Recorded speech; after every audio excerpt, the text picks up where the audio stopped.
حضرت عمر سے روایت ہے کہ میں اور میرا ایک انصاری پڑوسی دونوں اطراف مدینہ کے ایک گاؤں بنی امیہ بن زید میں رہتے تھے، جو مدینے کے پورب کی طرف بلند گاؤں میں سے ہے۔ ہم دونوں باری باری حضرت صلی اللہ علیہ وسلم کی خدمت شریف میں حاضر ہوا کرتے تھے۔ ایک دن وہ آتا، ایک دن میں آتا۔ جس دن میں آتا اس دن کی وحی کی اور رسول اللہ صلی اللہ علیہ وسلم کی فرمودہ دیگر باتوں کی اس کو خبر دے دیتا تھا، اور جب وہ آتا تو وہ بھی اسی طرح کرتا۔ تو ایک دن وہ میرا انصاری ساتھی اپنی باری کے روز حاضر خدمت ہوا۔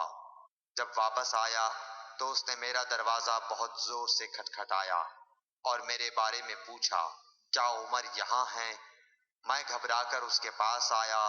وہ کہنے لگا کہ ایک بڑا معاملہ پیش آ گیا ہے، یعنی رسول اللہ صلی اللہ علیہ وسلم نے اپنی بیویوں کو طلاق دے دی ہے۔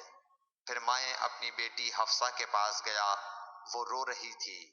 میں نے پوچھا، کیا تمہیں رسول اللہ صلی اللہ علیہ وسلم نے طلاق دے دی ہے؟ وہ کہنے لگی، میں نہیں جانتی۔ پھر میں نبی کی خدمت میں حاضر ہوا۔ میں نے کھڑے کھڑے کہا کہ آپ نے اپنی بیویوں کو طلاق دے دی ہے؟